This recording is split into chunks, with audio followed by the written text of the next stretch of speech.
बच्चों अब हम डिस्कस करके चलेंगे अकाउंटिंग स्टैंडर्ड 7। बेटा अकाउंटिंग स्टैंडर्ड 7 के अंदर बेटा सबसे पहले अगर हम बात करके चले, ये स्टैंडर्ड जो है प्रिस्क्राइब करके चलता है कि अकाउंटिंग ट्रीटमेंट क्या रहने वाला है रेवेन्यू और कॉस्ट का, जो भी कंस्ट्रक्शन कॉन्ट्रैक्ट से रिलेटेड है। प्राइमरी जो इस स्टैंडर्ड के अंदर बेटा कवर होता है, ये बताता है कि आप एलोकेट कैसे करके चलोगे टोटल कॉन्ट्रैक्ट कंस्ट्रक्शन के रेवेन्यू को और कॉस्ट को डिफरेंट अकाउंटिंग पीरियड में। बेटा जब भी कोई कंस्ट्रक्शन होती है यूजुअली वो 1 ईयर में कंप्लीट नहीं होती है, it takes more than 2 years 3 years. तो उस 2-3 सालों के अंदर या उससे ज्यादा जितना भी टाइम लगेगा, आप कैसे रेवेन्यू और कॉस्ट को एलोकेट करके चलोगे, वो ये स्टैंडर्ड बता के चलता है। बेटा ये वाला स्टैंडर्ड जो है वो कॉन्ट्रैक्टर के ऊपर लगता है। कंस्ट्रक्शन कॉन्ट्रैक्ट बेटा एक कॉन्ट्रैक्ट होता है कंस्ट्रक्शन का, या तो एक सिंगल एसेट जैसे डैम बिल्डिंग हो गया, या फिर एक ग्रुप ऑफ एसेट्स जो कि इंटर रिलेटेड है, क्लोजली इंटर रिलेटेड है या इंटर डिपेंडेंट है, या तो डिजाइन की वजह से या टेक्नोलॉजी के चलते या फंक्शंस के चलते या अल्टीमेट पर्पस या यूज के चलते, जैसे रिफाइनरी हो गया। कंस्ट्रक्शन कॉन्ट्रैक्ट जो होता है बेटा उसके अंदर सर्विस कॉन्ट्रैक्ट आएंगे जो कि डायरेक्टली रिलेटेड होते हैं कंस्ट्रक्शन ऑफ एसेट्स रिलेटेड, या और उसके अंदर कॉन्ट्रैक्ट आ जाएंगे डिस्ट्रक्शन और रिस्टोरेशन ऑफ एसेट्स के लिए या रिस्टोरेशन ऑफ एनवायरमेंट के लिए। ठीक है, जो आफ्टर आप कह लो डेमोलिशन करिए आपने किसी एसेट की, उसके बाद। अब टाइप्स ऑफ कंस्ट्रक्शन कॉन्ट्रैक्ट की बात करके चलें बेटा, दो तरीके के कंस्ट्रक्शन कॉन्ट्रैक्ट हो सकते हैं। एक होता है फिक्स प्राइस कॉन्ट्रैक्ट, एक होता है cost plus contract. Fix price contract के अंदर क्या होता है कि प्राइस जो होता है वो इनिशियली फिक्स कर लिया जाता है। कंस्ट्रक्ट कॉन्ट्रैक्टर एग्री कर जाता है फिक्स प्राइस के लिए या फिक्स रेट के लिए। जैसे मान लीजिए 1.5 करोड़ हो गया से फॉर कंस्ट्रक्शन ऑफ बिल्डिंग, या से उसने हमने बोल दिया कि 70 लाख रुपए हो गया एक से फ्लैट के लिए। ठीक है, जितने भी हाउसिंग सोसाइटी में वो बनाकर चलेगा। फिक्स प्राइस कॉन्ट्रैक्ट के अंदर बेटा एस्केलेशन क्लॉज साथ में लेकर चलते हैं, क्योंकि प्राइस जो है वो सब्सिक्वेंटली कोई चेंज हो सकता है मटेरियल का। देन कॉस्ट प्लस कॉन्ट्रैक्ट की बात करके चलें बेटा, इसके अंदर वो क्या कहते हैं कि या तो इधर एक फिक्स अमाउंट या फीस होगी या एक फिक्स परसेंटेज होगा जो ओवर एंड अबव कॉस्ट उसको मिल जाएगा। जैसे कॉस्ट प्लस 5% ऑफ जो उतना भी अमाउंट उसने स्पेंड करा है, या फिर से अमाउंट जो स्पेंड करा है कंस्ट्रक्शन के लिए यानी कॉस्ट प्लस से 5 लाख। अब रिकॉग्नाइज करके कैसे चलते हैं कॉन्ट्रैक्ट रेवेन्यू और कॉस्ट, तो कह रहे हैं कि जो रिकॉग्निशन है रेवेन्यू और कॉस्ट की, वो डिपेंड करती है कि जो आउटकम है जो हम एस्टिमेट करके चल रहे हैं कितना रिलायबल है। अब हम ये कहते हैं कि जो आउटकम ऑफ अ कॉन्ट्रैक्ट है उसको आप रिलायबली एस्टिमेट हम तब कर सकते हो अगर कुछ कंडीशन सेटिस्फाइड है। If it is the case of the fix price contract, तो आपकी बेटा कुछ कंडीशन सेटिस्फाई होनी जरूरी है, जिसमें पहली कंडीशन आपकी क्या आती है कि जो आपका टोटल कॉन्ट्रैक्ट रेवेन्यू है वो रिलायबली मेजर्ड होना चाहिए। जो आपका प्रोबेबल इकोनॉमिक बेनिफिट है कॉन्ट्रैक्ट से वो एंटरप्राइज को flow enter will flow to the enterprise. Then जो कॉस्ट लगेगी टू कंप्लीट द कॉन्ट्रैक्ट और जो स्टेज ऑफ कॉन्ट्रैक्ट कंप्लीशन है उसको रिलायबली मेजर करा जा सकता है, और कॉन्ट्रैक्ट जो है वो क्लियरली आइडेंटिफाई करा जा सकता है, मेजर करा जा सकता है और कंपेयर करा जा सकता है प्रीवियस एस्टिमेट के साथ। कॉस्ट प्लस कॉन्ट्रैक्ट के अंदर क्या होता है कि बेटा ये क्या क्या कंडीशन सेटिस्फाई होनी चाहिए कि प्रोबेबल इकोनॉमिक बेनिफिट जो है वो जो भी एसोसिएट है कॉन्ट्रैक्ट के साथ will flow to the enterprise. And जो बेटा कॉस्ट एट्रीब्यूटेबल टू कॉन्ट्रैक्ट है, चाहे वो स्पेसिफिकली रिम्बर्सेबल है या नहीं है, वो उसको क्लियरली आइडेंटिफाई कर सकते हैं, मेजर कर सकते हैं। रेवेन्यू और कॉस्ट की बेटा अगर हम बात करके चलें कहेंगे वो हम रिकॉग्नाइज करके चलेंगे P&L के स्टेज ऑफ कंप्लीशन के बेस के ऊपर। ठीक है, और स्टेज ऑफ कंप्लीशन निकालने के लिए हम क्या करते हैं बेटा, परसेंटेज ऑफ कंप्लीशन मेथड लगा के चलते हैं, वो कॉस्ट इनकट के बेस के ऊपर आप निकाल सकते हो आपकी कितनी क्यूमुलेटिव कॉन्ट्रैक्ट कॉस्ट अब तक इनकर हुई है और टोटल एस्टिमेटेड कॉन्ट्रैक्ट कॉस्ट कितनी है, उससे आप डिवाइड करेंगे, मल्टीप्लाई करोगे 100 से, आपका बेटा परसेंटेज आ जाएगा। कहेंगे जो कॉस्ट आपने इनकर करनी है फ्यूचर एक्टिविटी के लिए उसको आप एक एसेट की तरह बेटा दिखा के चलते हो। अगर प्रोबेबल है कि अमाउंट रिकवर हो जाएगा तो अमाउंट ड्यू फ्रॉम कस्टमर में दिखा देंगे, और उसको हम कॉन्ट्रैक्ट वर्क इन प्रोग्रेस में दिखा के चलते हैं। कहेंगे जो आपका, अगर मान लीजिए आपका कॉन्ट्रैक्ट कॉस्ट जो है वो एक्सीड करने वाला है ओवर द कॉन्ट्रैक्ट रेवेन्यू, तो जो भी एक्सपेक्टेड अमाउंट रहेगा over and above the contract revenue उसको हम इमीडिएटली रिकॉग्नाइज करके चलेंगे। बेटा फिर वो कहता है कि अगर मान लीजिए कोई अनसर्टिनिटी है कलेक्शन ऑफ अमाउंट को लेकर जो ऑलरेडी कॉन्ट्रैक्ट रेवेन्यू के अंदर है, और आपने अगर मान लो उसको स्टेटमेंट ऑफ P&L में ऑलरेडी रिकॉग्नाइज कर लिया है, तो बेटा जो आपका अनकलेक्टेबल अमाउंट है या अमाउंट है जिसके रिगार्ड में रिकवरी जो है वो रिकवरी होने के चांसेस कम है, तो आप उसको क्या करके चलोगे, एक्सपेंस की तरह ट्रीट करके चलोगे, आप कॉन्ट्रैक्ट रेवेन्यू को एडजस्ट करके नहीं चलोगे। देन बेटा यहाँ पर एक कंसेप्ट आता है कंबाइनिंग और सेगमेंटिंग का। कहेंगे जो ये वाला कॉन्ट्रैक्ट स्टैंडर्ड है बेटे, अकाउंटिंग स्टैंडर्ड वो अप्लाई करेगा हर एक कॉन्ट्रैक्ट को सेपरेटली। कहेंगे कई बार ना जरूरी हो जाएगा कि अप्लाई करेंगे इस स्टैंडर्ड को सेपरेटली आइडेंटिफाइबल एक सिंगल कॉन्ट्रैक्ट के आइडेंटिफाइबल कंपोनेंट्स के ऊपर सेपरेटली, या फिर to a group of contract together. Segmenting का बेसिकली मतलब क्या होता है बेटा, जहां पर एक कॉन्ट्रैक्ट के अंदर नंबर ऑफ एसेट्स कवर होते हैं, तो जो कंस्ट्रक्शन है हर एक एसेट की उसको हम एक सेपरेट कंस्ट्रक्शन कॉन्ट्रैक्ट ट्रीट करके चल सकते हैं। कब कर सकते हैं, पहली कंडीशन जहां पर सेपरेट प्रपोजल जो है वो हर एक एसेट के लिए आए हैं, हर एक एसेट के ऊपर सेपरेट नेगोशिएशन आप कर सकते हो। कॉन्ट्रैक्टर और कस्टमर जो है वो एक्सेप्ट या रिजेक्ट कर सकते हैं जो भी पार्ट ऑफ कॉन्ट्रैक्ट है उस एसेट से रिलेटेड, और कॉस्ट ऑफ रेवेन्यू हर एक एसेट की आइडेंटिफाई करी जा सकती है। देन कंबाइनिंग क्या होता है, ये ग्रुप ऑफ कॉन्ट्रैक्ट होता है जहां पर एक सिंगल कस्टमर या सेवरल कस्टमर जो होते हैं उसको एक सिंगल कॉन्ट्रैक्ट, कंस्ट्रक्शन कॉन्ट्रैक्ट की तरह हम ट्रीट करके चल सकते हैं। यहाँ पे ग्रुप ऑफ कॉन्ट्रैक्ट जो होता है वो एक सिंगल पैकेज की तरह नेगोशिएट करा जाता है। कॉन्ट्रैक्ट जो होते हैं वो इतने क्लोजली इंटरलेटेड होते हैं कि उनको हम एक सिंगल प्रोजेक्ट का पार्ट मान सकते हैं with an overall profit margin उसके अंदर लेते हुए। और कॉन्ट्रैक्ट जो है वो कॉन्करेंटली परफॉर्म कर जाते हैं, कॉन्टिन्यूस सीक्वेंस के अंदर परफॉर्म करा जाता है। देन बेटा अगला पॉइंट आता है कि हम कैलकुलेट कैसे करके चलेंगे रेवेन्यू और प्रॉफिट कॉस्ट प्लस कॉन्ट्रैक्ट के अंदर।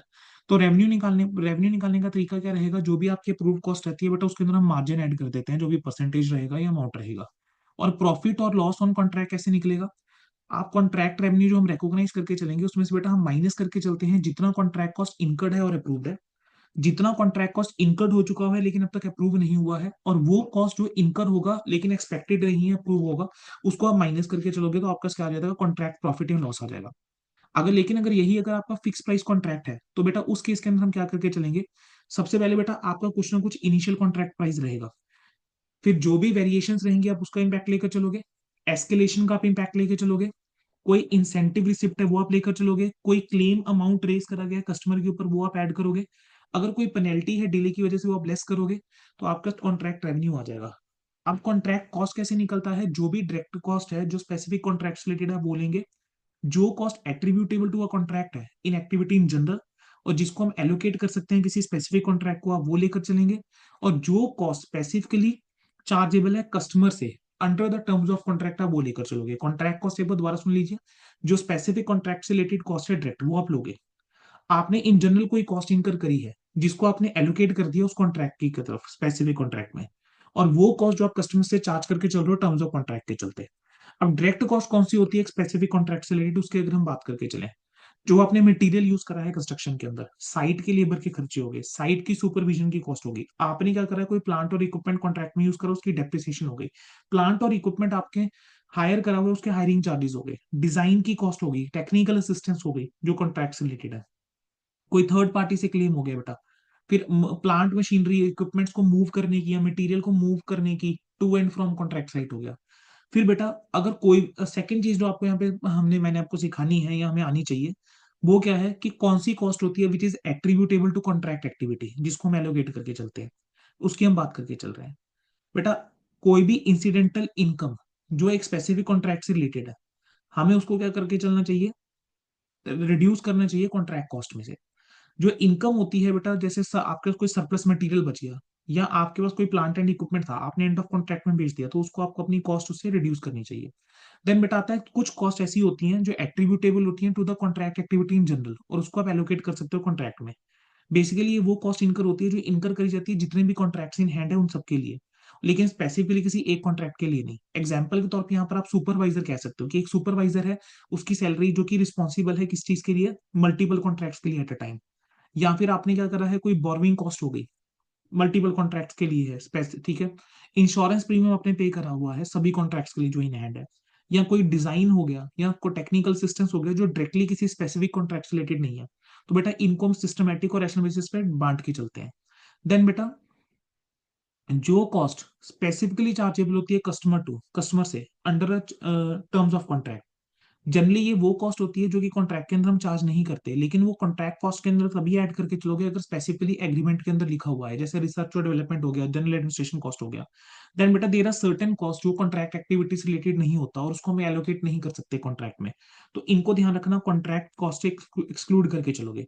जनरल एडमिनिस्ट्रेशन कॉस्ट हो गया जिसके लिए रिम्बर्समेंट स्पेसिफाइड नहीं है कॉन्ट्रैक्ट में, कोई सेलिंग कॉस्ट हो गया, कोई रिसर्च और डेवलपमेंट कॉस्ट हो गया जिसके लिए रिम्बर्समेंट स्पेसिफाइड नहीं है कॉन्ट्रैक्ट में, डेप्रिसिएशन हो गया आइडल प्लांट और इक्विपमेंट की जो पर्टिकुलर कॉन्ट्रैक्ट में यूज नहीं हो रहा। डिग्री ऑफ कंप्लीशन निकालने का क्या तरीका होता है, जो भी कॉस्ट आपने इनकर करी है बेटा आप क्यूमुलेटिव अमाउंट लेकर चलेंगे, डिवाइड करोगे उसको cost incur plus further estimated cost है।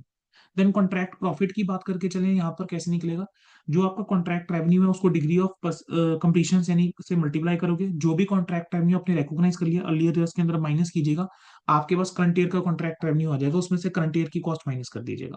देन बेटा इसके बाद नेक्स्ट आपके पास क्या आता है, जो आपका provision for the foreseeable loss, इसके ऊपर बेटा एमसीक्यू भी बन सकता है। जो आपका टोटल कॉन्ट्रैक्ट कॉस्ट रहेगा जो ऑलरेडी आपने इनकर करी हुई है प्लस फर्दर एस्टिमेटेड कॉस्ट है आप वो लेकर चलेंगे, उसमें से आप कॉन्ट्रैक्ट रेवेन्यू माइनस कर दीजिए। टोटल प्रोविजन ये आपने क्रिएट करनी है फोर्सिबल लॉस के लिए, आपने जितना लॉस ऑलरेडी रिकॉर्ड कर लिया वो माइनस करना, आपको प्रोविजन पता लग जाएगा कितनी क्रिएट करनी है करंट ईयर के अंदर। अब बेटा कई बार क्वेश्चन के अंदर क्या करता है, जो कॉस्ट इनकट होती है वो नहीं दे रखी होती, तो वहां पर आप कॉस्ट इनकट कैसे निकालोगे, work certified plus work uncertified. अब बेटा जब हम कॉन्ट्रैक्ट रेवेन्यू निकालते हैं ना, तो कुछ एक बातों का हमें ध्यान रखना है। सबसे पहला क्या है, वेरिएशन। वेरिएशन बेसिकली क्या होता है, it is cost by the customer की स्कोप ऑफ वर्क के अंदर चेंज हो गया, तो उसको हम कॉन्ट्रैक्ट रेवेन्यू के अंदर इंक्लूड करके चलेंगे, जहां पर प्रोबेबल है कि कस्टमर वेरिएशन को अप्रूव कर देगा, और अमाउंट जो है ऑफ रेवेन्यू, अमाउंट जो है रेवेन्यू का, उसको हम मेजर कर सकते हैं रिलायबली। ठीक है, नेक्स्ट क्या है, क्लेम।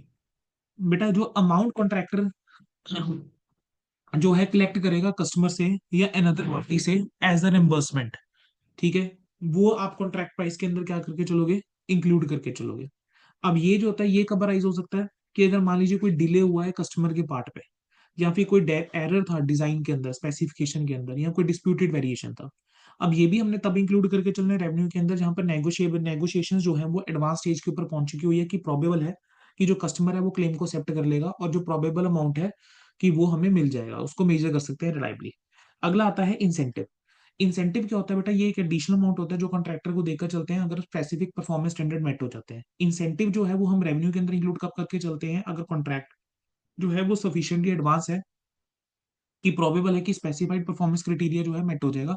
दूसरा जो अमाउंट ऑफ इंसेंटिव है उसको हम रिलायबली मेजर कर सकते हैं अगर।